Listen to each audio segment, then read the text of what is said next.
And Tornon is white in the first game. Let's see what happens. First to 6 wins is through to the next round of the World Championship. I would refer to 264 Brock as 264. He chooses a flexible, albeit a bit passive setup.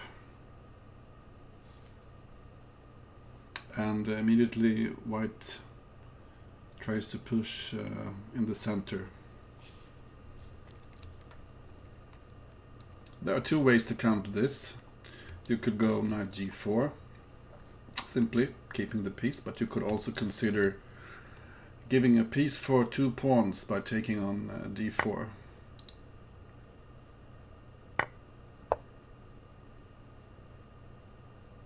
So black prefers to take on e5 first, creating a threat to the e5 pawn. Now that there are several ways to continue as black. You could go knight b4 maybe.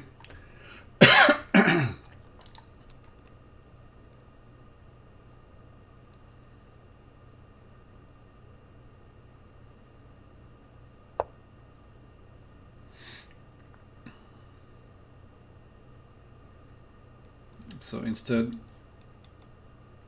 this move, I'm not sure how to continue now though, because this covers both, covers f2, which was threatened, and also it threatens the black bishop on c5.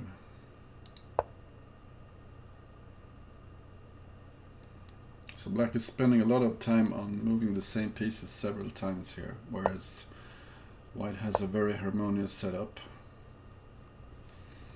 Now simply h3. No, the pawn on e5 is hanging, sorry. So you have to protect the pawn on e5 first. Black managed to provoke a rather passive pawn placement over here, though. And black can use his pawn in a much more effective way. So maybe this moving the bishop back and forth was a success.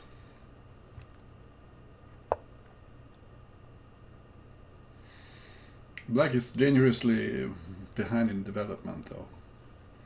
Simply a rook to the d file.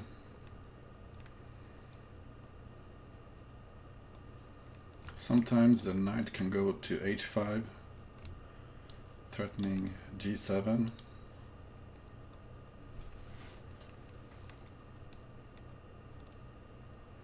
It's not so easy to find moves for black here. Sure, this is a move, but black is passive here. As white, I would probably just keep playing chess here. No one has anything in hand, and it's up to black to show that he can make useful moves. And at some point, simply play h3.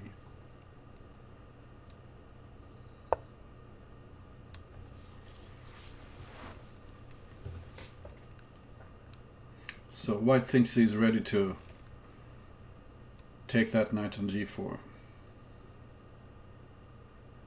Hi there, okay. Are there any more watching? Yeah, a few. Welcome everybody. So black under pressure here in the first game between 264 and Tornon.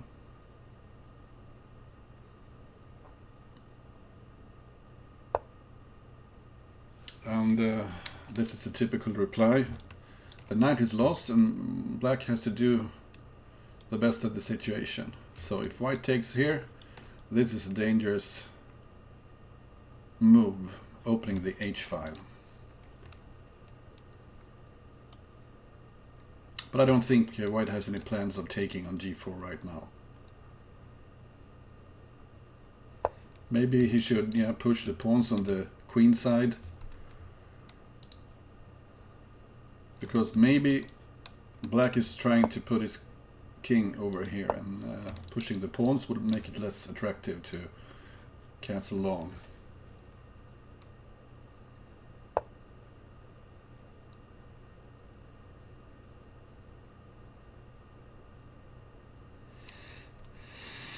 The knight is threatened and doesn't have any place to go, really.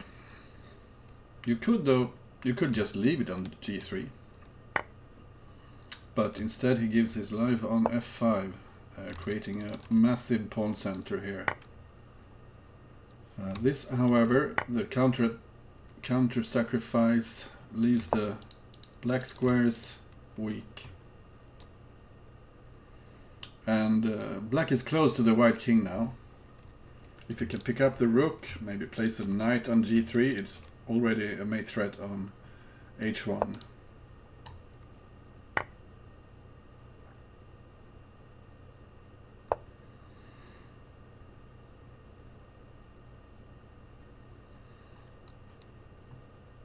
But now white is threatening to take here, so black has to do something about it. They spent a lot of time, and it's a very double-edged position here. They are both attacking. This cuts off the rook, so black is maybe threatening to place his rook on g1.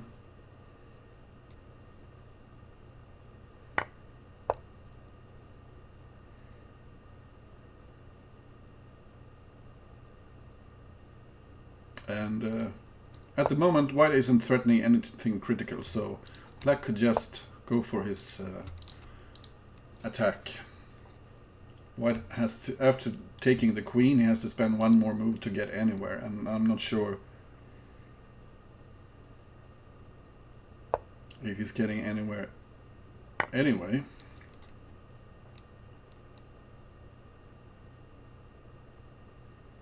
So that was a check, but nothing more. Okay. 264 takes the lead, and Tornon plays a very interesting gambit here, opening the position immediately.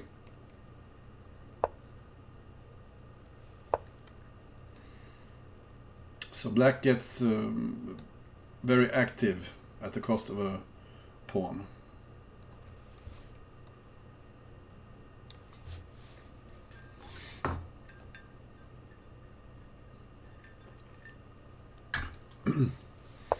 And it sends 264 thinking.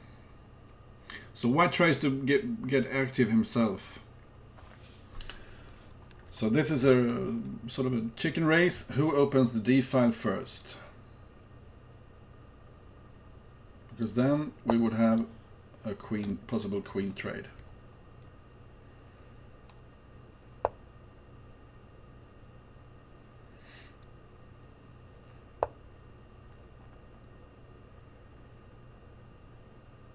This is a super sharp position now, and it looks like black is quite okay. He's threatening to take on c3, and by this move he made sure he can recapture on d8 with a rook if the d file opens.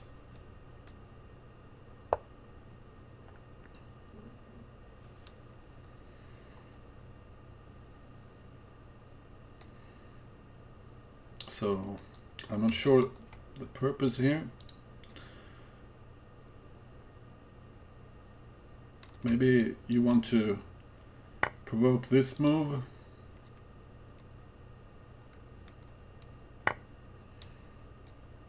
Okay, so now you can take on d4. But still,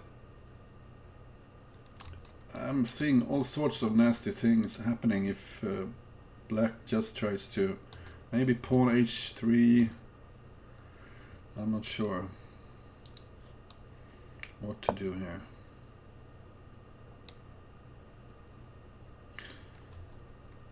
Okay, so this gets rid of the pin for now.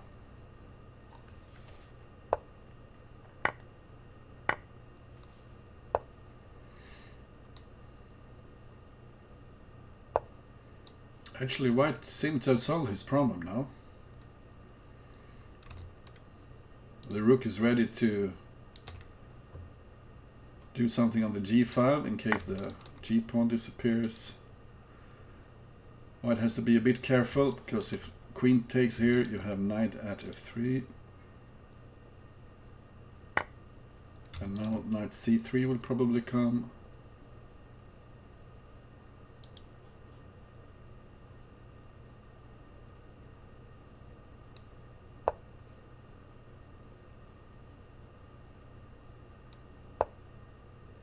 And if you take here and the queen takes, you have knight bishop at c3. So white switches to his own attack now. You have bishop g5 maybe. Taking here is check now. So you can actually spend a move taking on b5.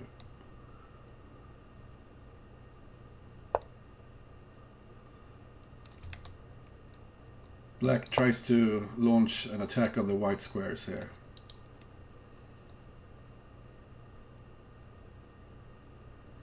Maybe you should just build up more pressure, putting the pawn on f5.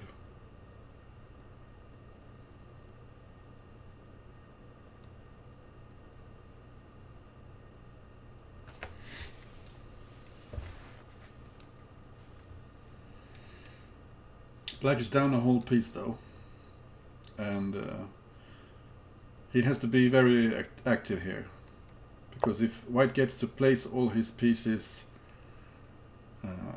black doesn't stand a chance. That wasn't much of a threat. What if bishop at g5?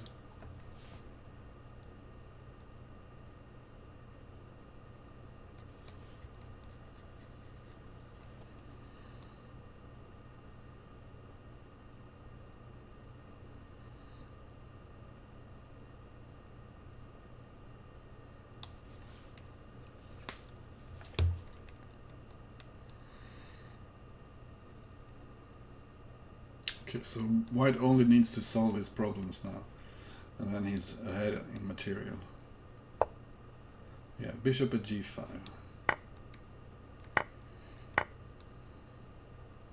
So black gets some material for the piece, but it's just diags, all pawns, and it's not clear what good the pawns will do. Okay, this was brave.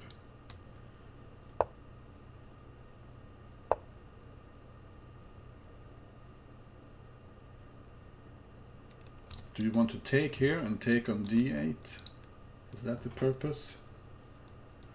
The check here provides some protection for the white king, but it looks dangerous too. Looks like black sort of got what he wanted here. Okay, there's a mating threat here, but you could just take on d8. And now black can maybe do the same trick at some point, checking here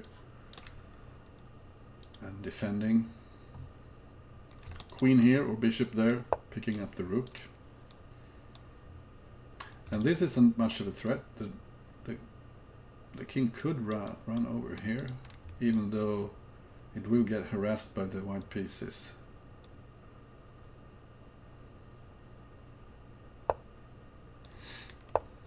So taking here defends the g7 square.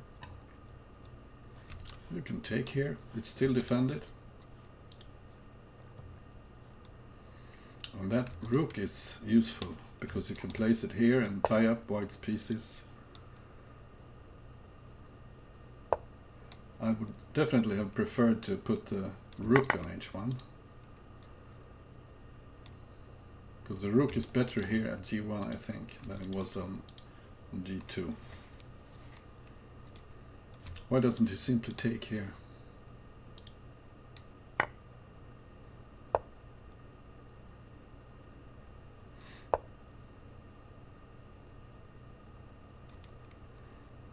Okay, last few seconds. And now simply taking with the rook here, maybe.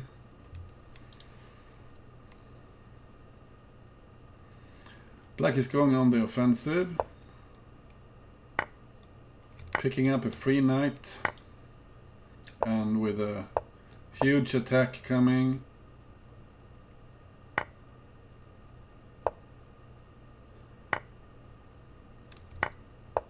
Yeah. So it's 1-1. Exciting game there. And that opening was a success for Tornon. As a matter of fact, I would expect 264 maybe to switch openings the next time. 264 stays with his slightly passive setup. That was a success for him in the first game.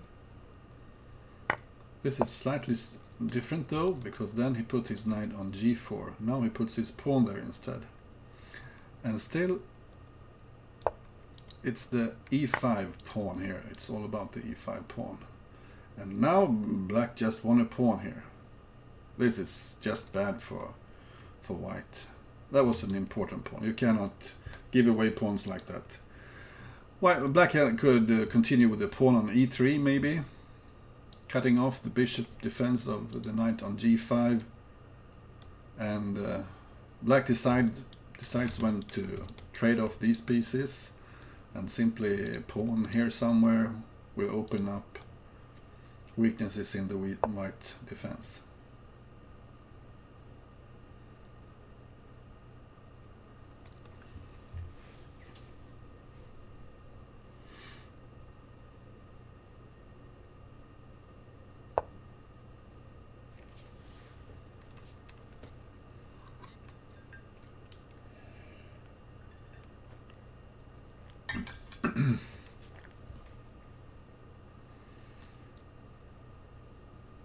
So that extra pawn for black is very actively placed here.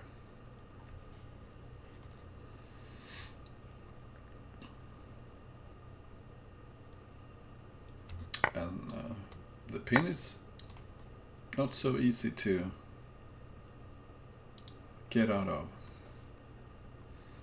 Because if you trade queens and you castle kingside, a mating attack is brewing up very shortly.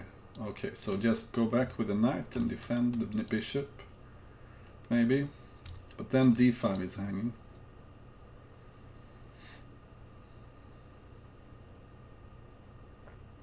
But maybe you can live with that, because you can start chasing the white queen.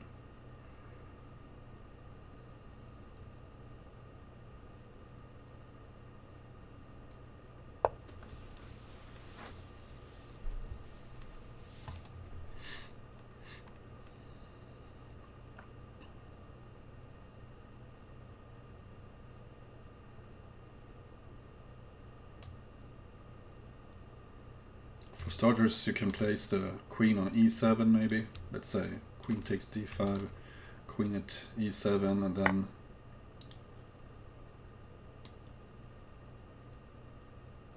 you have a lot of possibilities.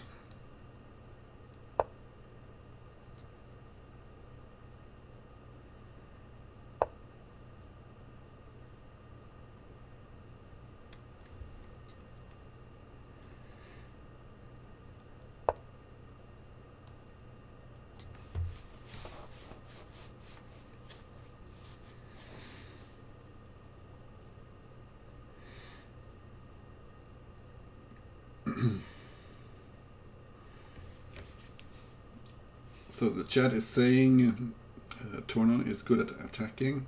I'm not sure who is attacking in this position though. Is it black or is it white? And this is risky, super risky. Castling when the queens are facing each other. I don't like this for white at all. Simply trade queens, pick up the knight, pawn here maybe. I wonder why I didn't trade queens though.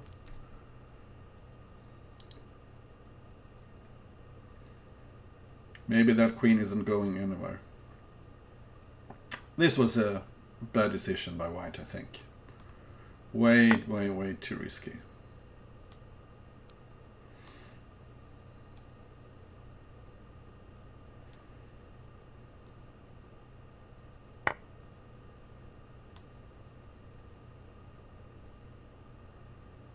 Yeah, the queens are coming off, and there are many ways black can play this. Maybe knight here and then taking here, because then he has so many ways to get to the g2 square with the diag, and these bishops are joining the attack also.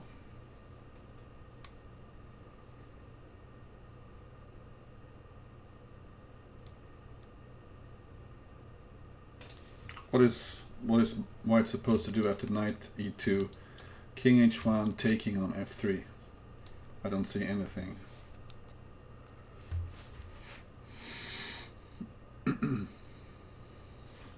Because if the knight takes, you have pawn at g2, and mate is coming.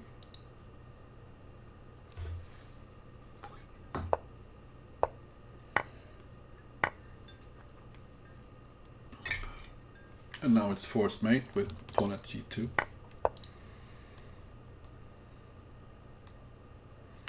So, a bad decision by white there. 264 takes the lead. And for some reason, Tornon decides to play another opening.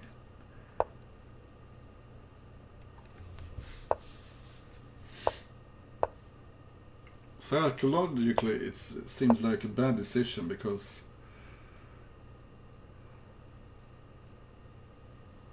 this is a rather passive setup. Although very flexible.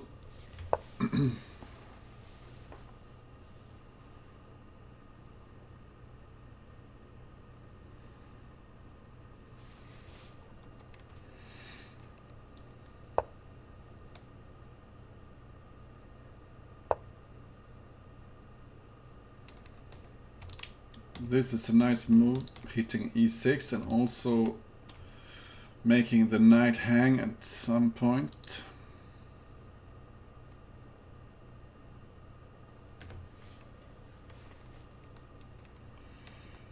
White has a nice little space advantage here.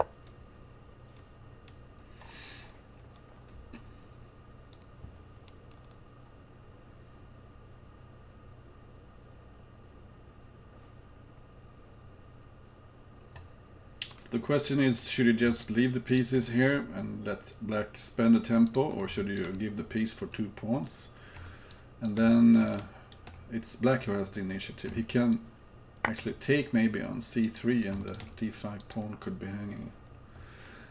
As I suspected, white just ignores the black threats and goes forward instead.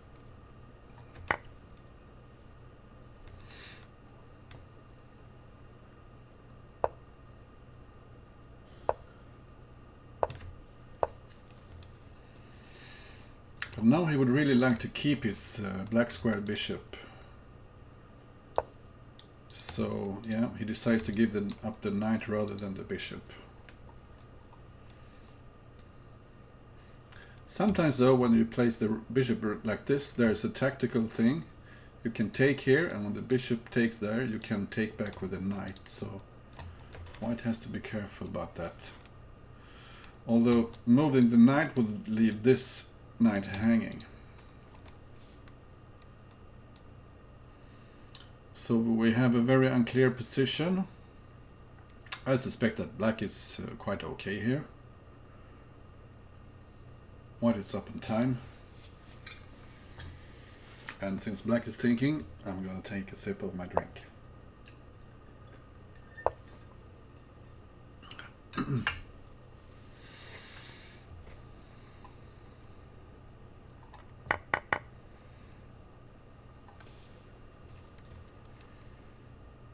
So the question is, who is attacking here? These pawns make a strong impression, but they are only attacking the white squares, and all the black pieces are on black squares, so these pawns aren't threatening anything yet. White needs more pieces.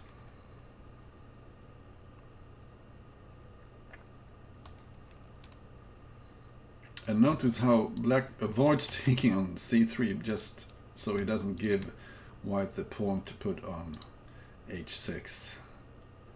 In fact, black might consider putting a pawn on h6 himself.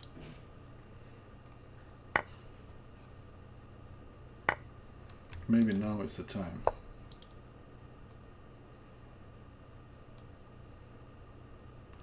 Sacrificing here is something I wouldn't recommend, because maybe, well, maybe it's interesting. You have h1 covered. Taking here, oh sorry, taking on e5 and playing bishop knight, sorry, pawn h6.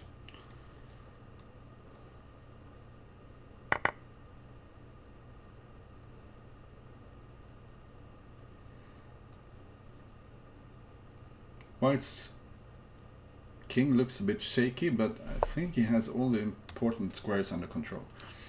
Okay, so this prepares knight at g6.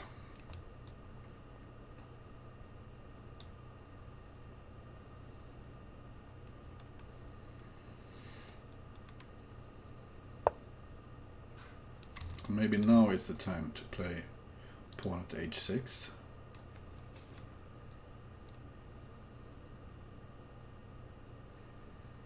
I'm not entirely convinced by the white attack here, but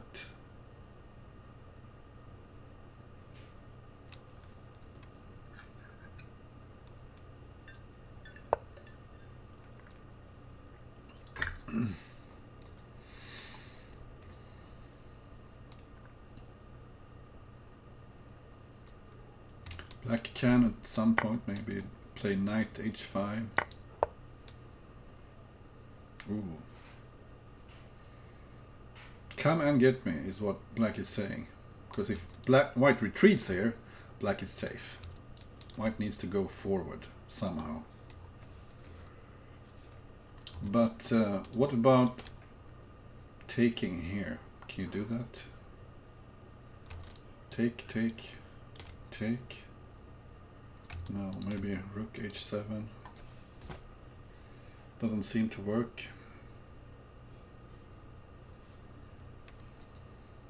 I'm very confused here.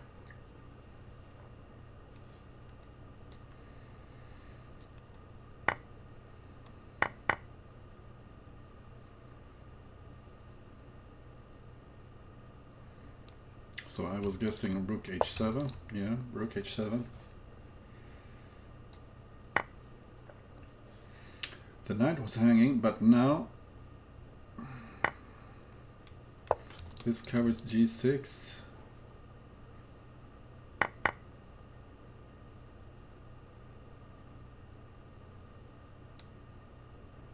Does white have a threat here?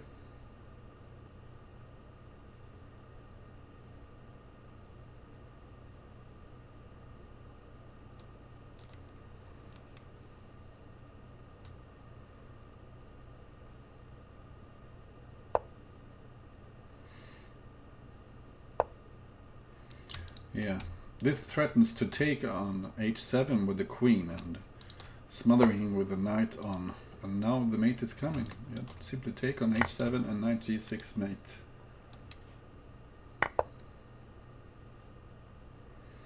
Okay, so 264 tricked him.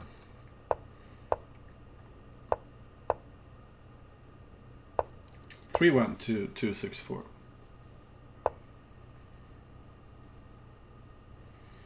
And that game would be interesting to look at afterwards, because I think actually black was much better at some point. So this is very different from what we saw earlier. Let me just go back. So Since white captured on d5, we'll get a completely different pawn structure.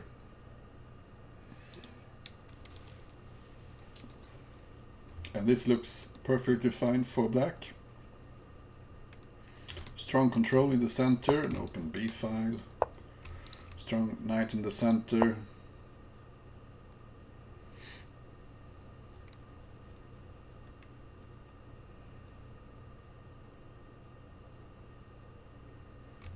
The e file might be an issue at some point, maybe.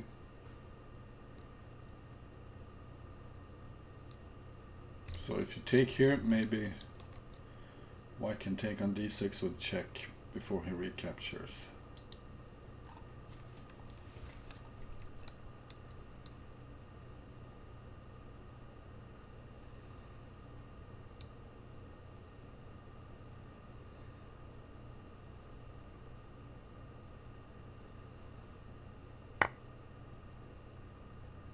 So what happens if white takes here on d6 now?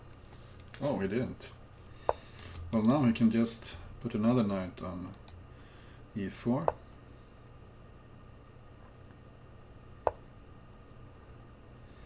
And now black will just keep the e file closed, I think. White is doing his best to open things here in the center.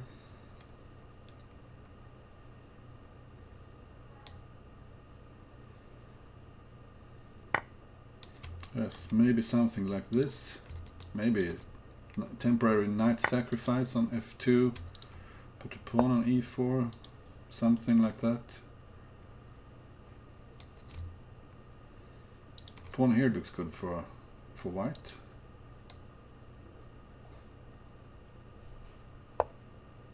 Now you have a lot of threats here. And surely the rook isn't something you need to worry about. Yeah, simply push forward.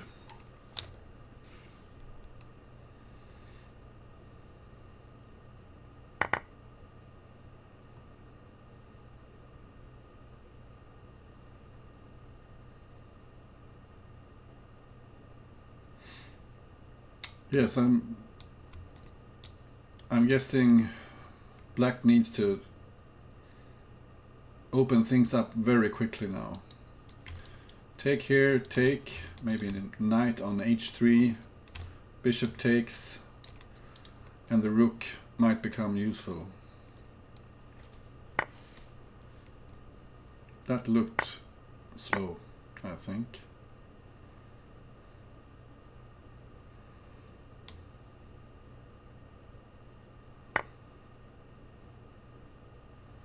So can white create threats here? Knight at h3 maybe?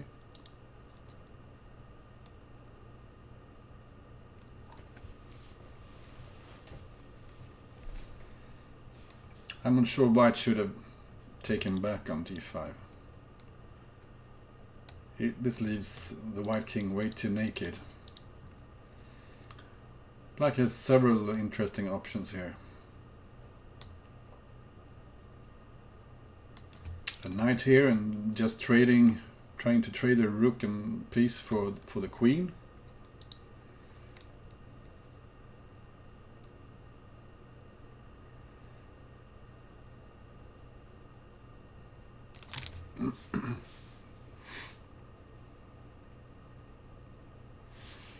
I don't see a way that white really can avoid it. Knight here, sometimes the rook lands here, sometimes you take on f2 and the rook lands on h1. Just seems like a very natural way to continue the attack. But black has maybe found something else. White just takes everything that black offers. So what's the continuation here? This doesn't seem like the best spot for the rook. Now it's actually hanging at some points.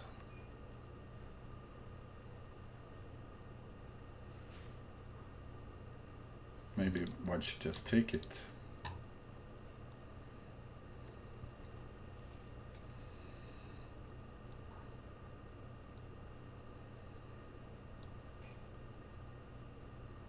Yes, because if you take on e4, there is rook h2 with a fork on f3.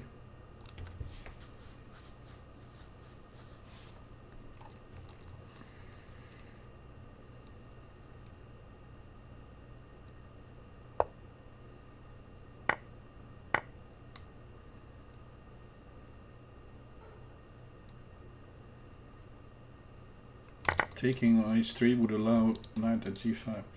So white tries to get a counterattack here. The e file just opened.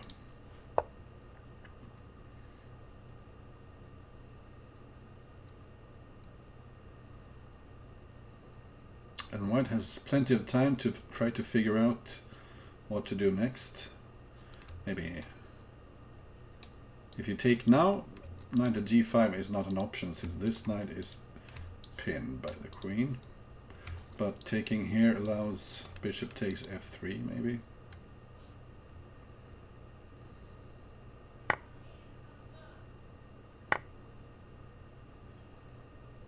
But still, the king seems pretty safe.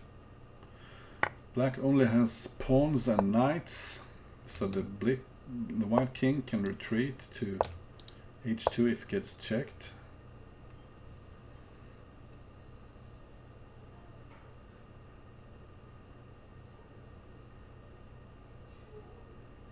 Should you play bishop at e4? No. Now once again black is threatening to place a knight here.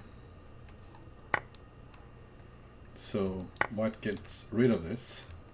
Maybe bishop here now.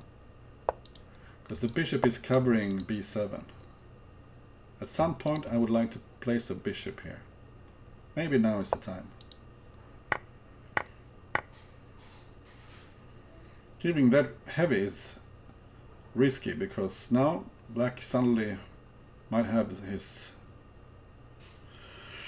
own mating threats on the h file. I don't like the way he traded that rook. And now black has time to attack maybe.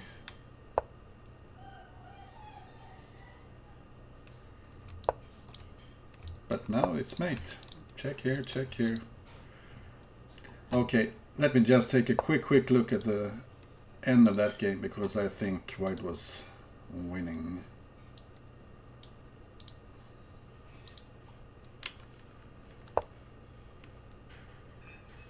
Yes, white is much better here. So maybe this wasn't the ideal choice. I was thinking bishop at e4 here. Now, apparently that is bad because of knight at g1 or equal. Okay, so there were plenty of options here for white, but it's not so easy. Let's go back to the game.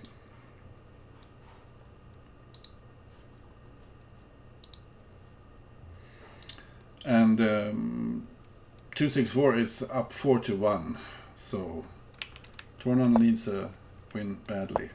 And he chooses another opening. 264 just playing some, I don't know, natural moves. Maybe bringing out the queen this early is a natural move, but it does protect c3. On the other hand, it's very vulnerable to pawn forks on e4. As a matter of fact, black could take here maybe and then takes f2.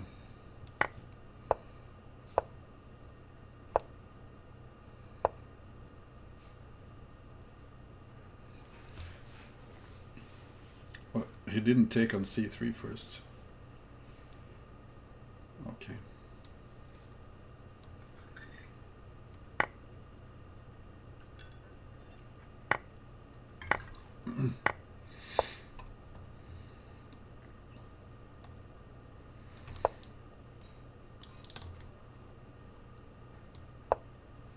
So I suspect white will head home with his queen pretty soon. And white wants some material. He's up a piece. And actually the white king looks safer. Those two knights aren't doing much. G4 is covered, and yeah, this looks like white will be winning. That extra piece will hurt. C7 is hanging, and simply just putting the pieces on the board. Bishop at E5, maybe knight at E5. So many strong moves here for white. You can just take on D7, put another knight on E5. Trade whatever you like, whenever you like. And the black simply doesn't have any counterplay. Now G6 is really square, weak square, hard to defend. In fact, it's almost impossible to defend. This is a really, really bad square for the knight. And white quickly pins the knight. And I'm not sure why he didn't take here. Okay, so he takes there first, and then he can take on D6.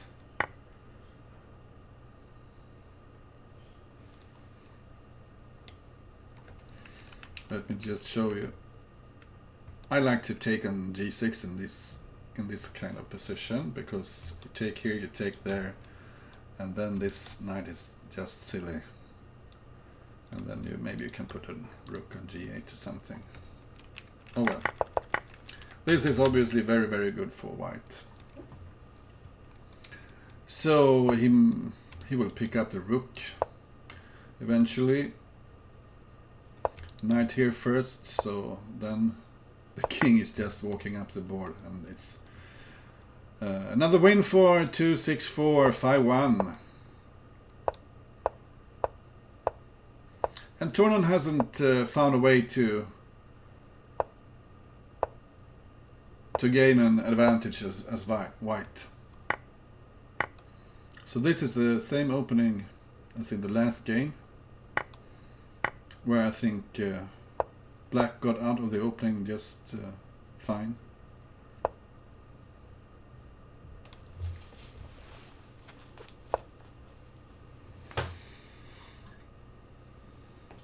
This looks like déjà vu.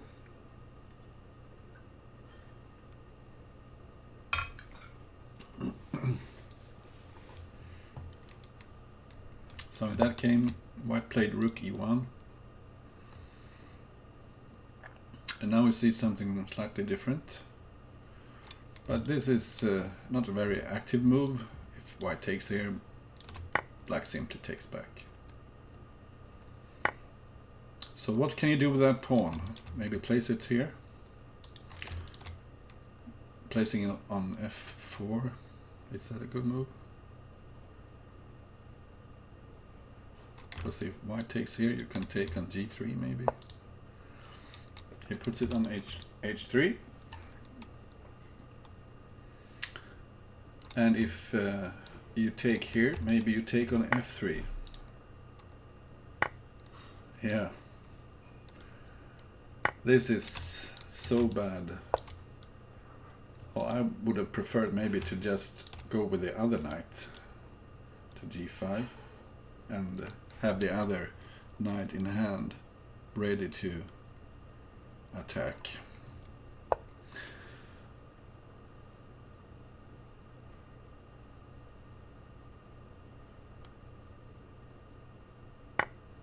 Because then you would have a knight in hand and you could play knight at f3.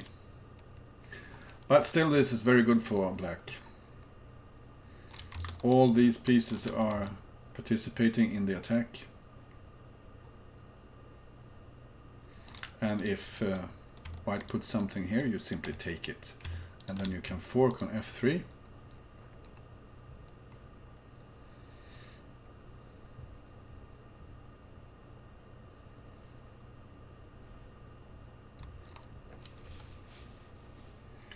And being down 5-1 and having this position as white after 15 moves is not a very encouraging proposition.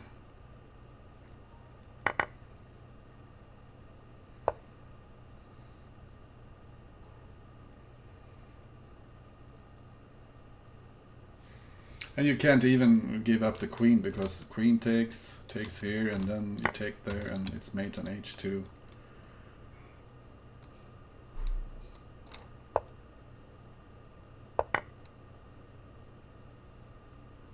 So now if white checks here, black will simply take and sack his queen, and then f1 is hanging. Everything is hanging now. f1, you can take f1, you can take e4, or you could just keep attacking.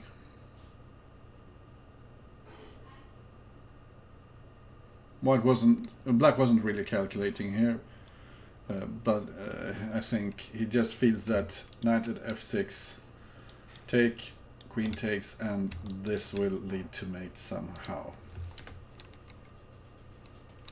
And of course it will.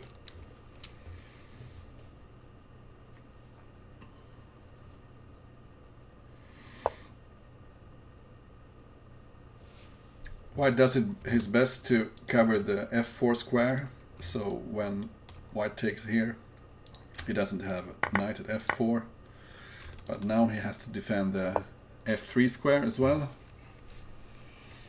which he does.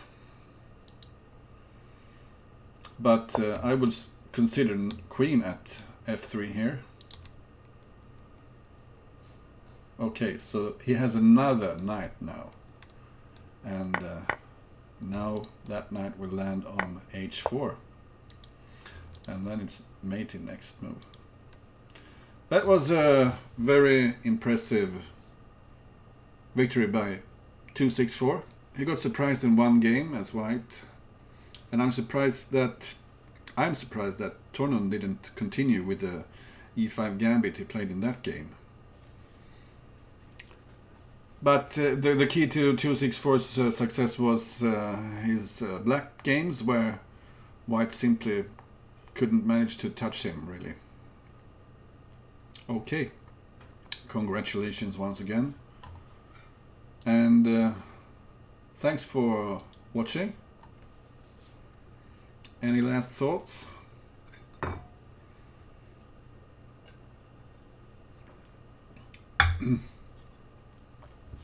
See you next time. Bye bye.